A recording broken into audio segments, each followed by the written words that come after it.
top local issues. You'll ask questions and be given a chance to air your opinions. And now your host, Intelligencer Executive Editor, Lanny Morgnanesi.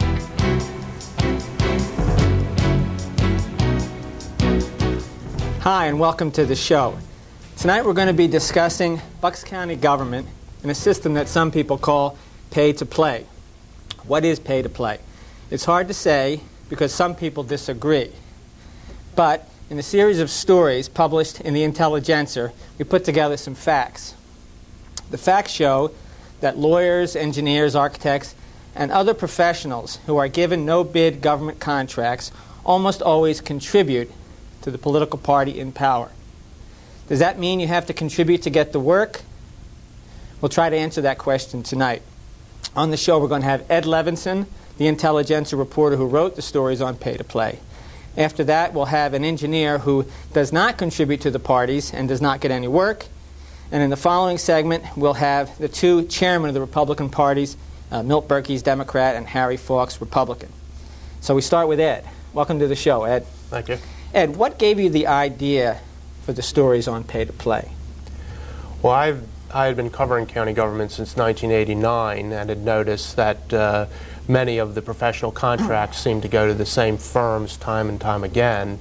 Then in early 1994, the state government charged two engineering firms with failing to report political contributions. So that triggered an in-depth look into everybody who had given political contributions to both parties in Bucks County and what they may have gotten in the form of no-bid professional contracts. Okay. Now, tell us, what did you find initially with your research?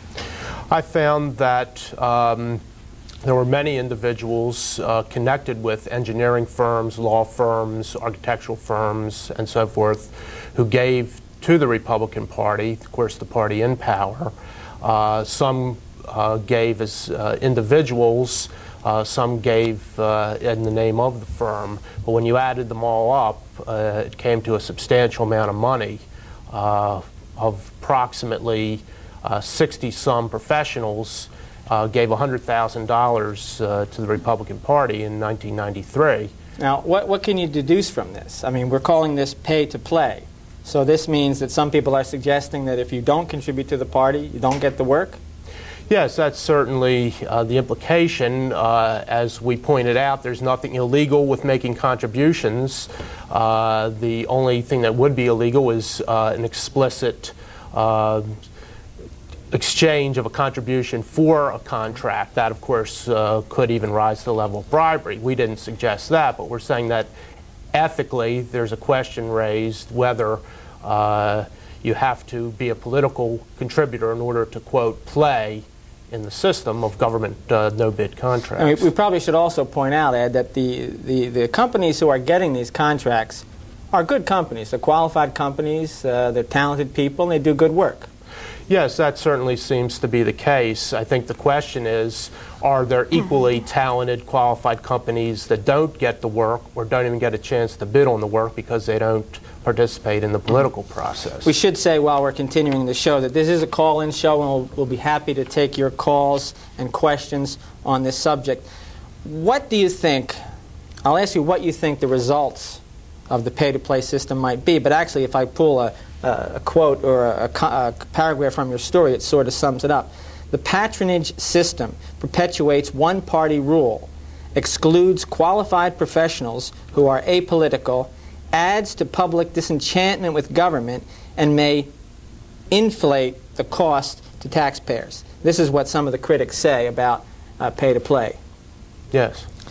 Now, after we ran this series of stories, what happened next? There was a bond issue? Yes, that would have been just this past week or a week ago. The Bucks County went out for a $43 million bond issue, and once again, most of the underwriters and lawyers and other professionals who are participating in the bond issue in the form of a commission are again contributors to the Republican Party. So that raises the question of whether it's just business as usual. So what you wrote about and the facts that you put together came true again after this bond issue where a lot of contracts were put out, correct? Yes. As we documented, they went to political contributors for the most part. Now, after that story ran in the newspaper, what happened? Then we contacted the 10 individuals running for county commissioner, the 3 Republicans and 7 Democrats, and asked them what they thought about this system and what, if any, changes they would make. And they all said, varying degrees, they want to change the system and open it up so that everybody gets an equal chance to seek county contracts, and that any suggestion that it's related to political contributions is removed. Okay, that's 10 candidates, 10 people saying they're against the system. Did that include anybody who was for it originally? Yes. Well, Sandra Miller, the incumbent Democrat, had previously said she saw nothing wrong with it as long as the professionals are qualified. Nothing wrong with them being picked as being contributors as well, as long as they had the qualifications. Now she's saying that just to remove any appearance that it's politically influenced, there should be a more neutral system of picking professionals. Okay, Ed, thanks. I believe we have a call. Can we have the caller's name and your question, please? Yeah, my name is Hugo. I live in Plumstead Township. My question is to Ed. Ed, about a year ago at a county commissioner meeting, I believe you were there, I made a comment to Commissioner Warren about my concerns over a law that the Security Exchange Commission passed that limited contributions to a candidate by brokerage houses or bond people to $125. I know you're aware of this. My question is the contribution of thousands of dollars to a like the Republican Party of Bucks County, is that getting around that law? Or, I mean, ultimately that money goes to elect their party candidates for county commissioner.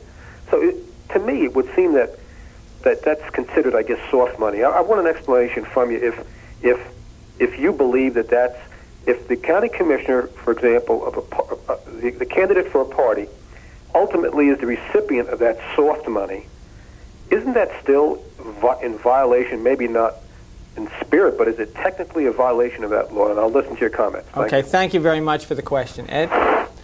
Yes, what the gentleman is referring to is a regulation that was actually proposed by the bond industry itself to try to cut down on the appearance that bond underwriters were influencing, were getting work because of political contributions. And yes, the technicalities of it are that if you contribute money to the candidate, it's restricted. If you contribute money to the party, it's not restricted. And some would say that it's comparable to PAC contributions. If the PAC, meaning Political Action Committee contributions, go to the individual, they're restricted. If they go to the party, they're not. And again, it's a question of whether it benefits them or not. All right, sorry to cut you off, Ed. We have to take a break here now. When we come back, we'll have more calls, and we'll be talking with Robert Showalter, an engineer who does not contribute to the parties and does not get government contracts. We'll be back.